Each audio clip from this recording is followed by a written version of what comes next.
De faux furieux qui disent qu'ils ne veulent pas accepter toutes nos différences, ont peur de la liberté, qu'il n'y a qu'un seul sens, qu'un chemin à emprunter.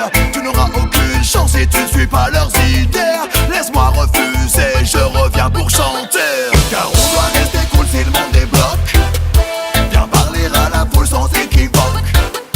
Quand nos cœurs et nos âmes sont sous le choc, j'entends des amalgames et je m'en moque. Et malgré la pression qui nous enveloppe, on doit rester ensemble et on fait bloc.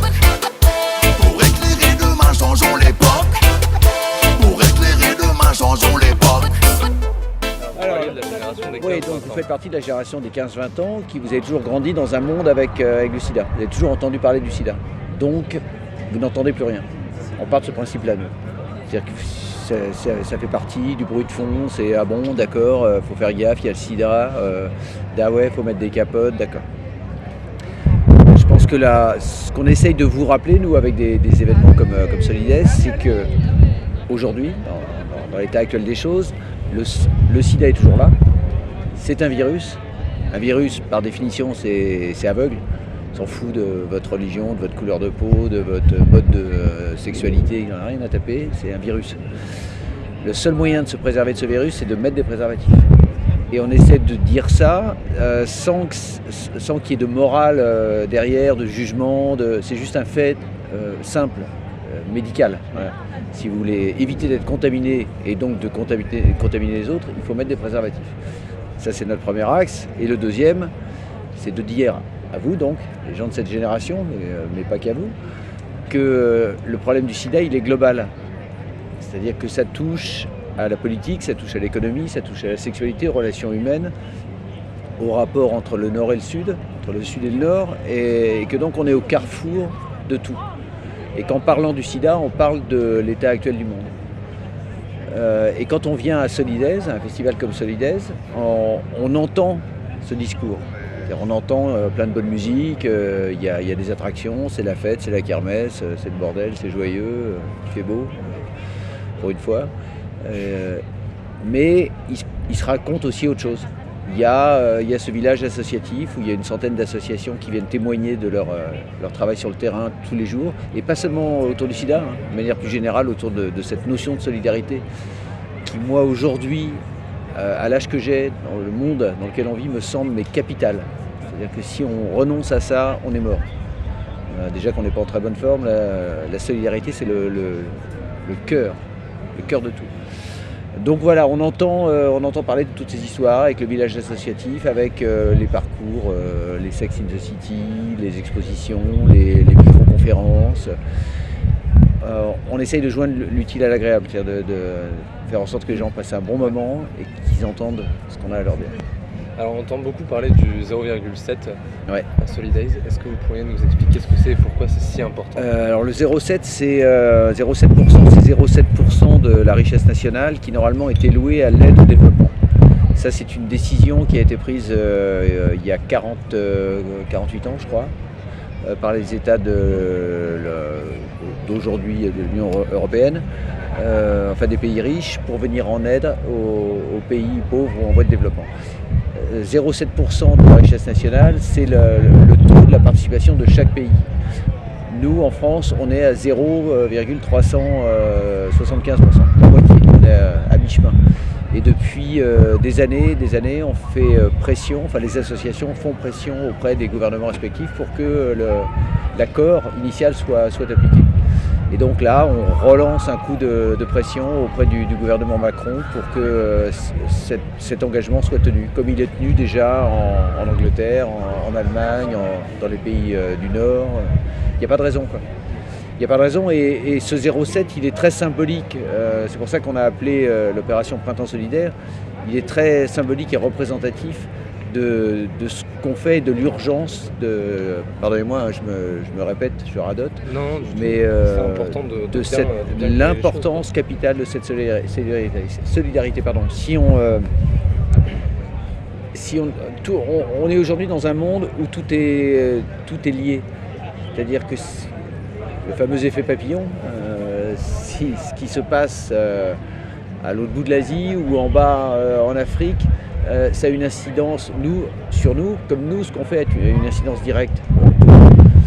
Donc cette solidarité, c'est pas un mot creux, c'est pas un concept judéo-chrétien d'altruisme et de charité, c'est un fait. Donc évidemment qu'il faut avoir de l'humanité et du cœur, et c'est aussi quelque chose de très simple et pragmatique. Sensibiliser toute la génération que vous représentez, vous, à ça, c'est une partie de notre travail. Est-ce que vous pensez que le nouvel gouvernement va répondre à cet appel que vous lancez là ? Écoutez, en tous les cas, c'est pas faute de leur demander de le faire. Hein. On a déclenché cette opération là au printemps, on la poursuit avec Solidaise, on va remettre le couvert au mois de septembre, on va faire un grand concert événement dans Paris. Donc on lâche pas. Je ne pense pas que ça fasse partie des engagements de campagne. J'ai pas lu d'assez près le programme de Macron. Ça en fait pas partie. Ça en fait pas partie. C'est pas parce que ça n'en fait pas partie. Enfin, c'est un problème qui précède son arrivée au gouvernement. C'est un problème qui traîne depuis maintenant des années. Donc dans sa volonté affichée de changer avec les pratiques précédentes, voilà une bonne occasion de joindre le geste à la parole. Jusqu'au bout. Mais maintenant, votre responsabilité, c'est d'aller partout en France pour le porter et pour gagner. Ce que je veux, c'est que vous, partout, vous alliez le faire gagner parce que c'est notre projet. Vive la République! Vive la... Vous avez dit que vous n'avez pas lu le programme de Macron en entier, vous êtes désintéressé de la politique ? Non, je ne me suis pas désintéressé de la politique. Je pense que la politique est quelque chose de très important dans... Si vous ne vous intéressez pas à la politique s'intéresse à vous. Donc c'est illusoire de dire j'en ai marre, la droite, la gauche, tout ça, c'est pareil. Non, c'est pas pareil, c'est pas du tout pareil. Il y a des gens qui sont conservateurs et réactionnaires, qui veulent que les choses restent en l'état, puis il y a des gens qui ont envie que le monde soit un peu plus, pardonnez-moi, je suis pas boy scout, mais fraternel, solidaire, humain. Et moi je continue à vivre animé par ces convictions-là. Et donc je n'ai pas du tout renoncé à la politique. J'ai été un peu découragé, comme beaucoup de gens, par la manière dont la politique est pratiquée et par son inefficience et son manque d'impact sur des problèmes aussi graves que l'immigration aujourd'hui, que les disparités sociales, la misère. Je suis toujours révolté, comme je l'étais à 15 ans, par le fait qu'il y ait des gens qui puissent dormir dans la rue, que ça puisse être tolérable. Et ça, c'est un problème politique. C'est pas juste un problème de compassion, de dire c'est pas juste, lui il n'a pas eu assez, lui il a eu trop. C'est un problème politique, qui passe aussi par la politique. Même si la politique n'a pas le pouvoir aujourd'hui sur l'économie, c'est même plutôt l'inverse, la politique a un rôle capital à jouer. Donc oui, je crois encore à la politique. 19h devant le Sénat, le camp opposé mené par ACT UP et d'autres associations ont rassemblé eux aussi. ACT UP Paris, c'est aussi la voix des personnes qu'on n'entend pas dans le débat, qu'on n'entend pas dans les médias. Je suis venu à la permanence sociale d'ACT UP Paris parce que c'est la seule association qui permet de venir sans rendez-vous pour avoir des conseils. Vous pensez qu'une manifestation comme Solidays aujourd'hui, ça permet de montrer aux gens la solidarité entre... Oui, je pense que toutes les initiatives citoyennes, je pense que le travail associatif est capital. Parce que d'abord, il pallie à des carences d'État.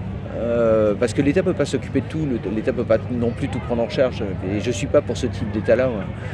Mais c'est vrai que s'il n'y a pas le travail des associations, il y a des trucs qui passent à la trappe. Je ne sais pas, ça va de des conditions en milieu carcéral au problème n'importe quel exemple, la transsexualité ou l'accès aux médicaments, aux rétroviraux, ça touche vraiment dans tous les domaines. Et s'il n'y a pas ce travail, cet activisme des associations, les choses ne bougent pas. Elles se sclérosent, les problèmes restent non seulement entiers, mais ils s'aggravent. Donc notre rôle à nous, le rôle du milieu associatif, c'est de faire pression en permanence, de faire chier, quoi. Si je vous donne 2 minutes pour parler d'une association qui vous tient à cœur et la mettre en valeur, c'est quelle association ? Je vais choisir la mienne. je vais choisir la mienne, je vais choisir Solidarité Sida. Je pourrais en choisir plein d'autres, hein, parce que une fois de plus, là je viens de faire un tour dans le village associatif et je suis épaté par l'engagement de ces gens-là. L'engagement vraiment au quotidien, sur le terrain. Nous, alors je parle plutôt de Solidarité Sida parce que d'abord c'est l'association dont j'ai l'honneur d'être président d'honneur, et je prends ça vraiment comme un honneur, parce que ça fait longtemps, parce que c'est des gens que j'ai vus se développer, rester fidèles à leurs idées, à leurs convictions, jamais franchir la ligne, c'est-à-dire être toujours droit dans leurs bottes, fonctionner sur le principe du bénévolat. Il y a 3000 bénévoles qui travaillent tous les ans pour nous. Il y en a 1500 qui nous permettent de faire tourner le festival. S'ils ne sont pas là, il n'y a pas de festival, c'est simple. Il ne suffit pas d'avoir des partenaires qui donnent un peu de pognon. Il faut des gens pour faire la logistique, pour faire tourner la machine. Donc c'est les bénévoles. Et alors les bénévoles, c'est quelque chose qu'on a en partage avec toutes les associations, parce que c'est le cœur du principe associatif. Mais c'est la mienne, c'est l'association de Luc Barouet. C'est un type qui fait bouger des montagnes, quoi. Non, c'est vrai. C'est un saint laïque. C'est un mec qui est intègre, désintéressé, qui... Je l'ai vu réaliser des trucs moi-même. La première fois quand il m'a parlé de Solidaise, j'ai dit mais t'es complètement tapé, quoi. Ça va être un gouffre, on va se prendre une gamelle d'enfer, on va y laisser toutes nos plumes. Non, ça marchera. Enfin, faut être animé par des convictions profondes, quoi, pour tenir en main des paquebots comme ça. Là voilà, c'est Barouet, c'est cette association, je les aime, je leur suis fidèle. Donc c'est eux dont je viens de parler depuis bien plus que 2 minutes. Hein. Merci monsieur Ducon. De rien. Comme un soldat, je défends le verbe qu'il anime, la liberté est un droit. Et toi tu refuses qu'on la dessine comme vous, je lance une fatwa sur l'ignorance et ses crimes. Les images resteront gravées. Oh yeah. Prêt à faire ce qui dit sortir le Glock.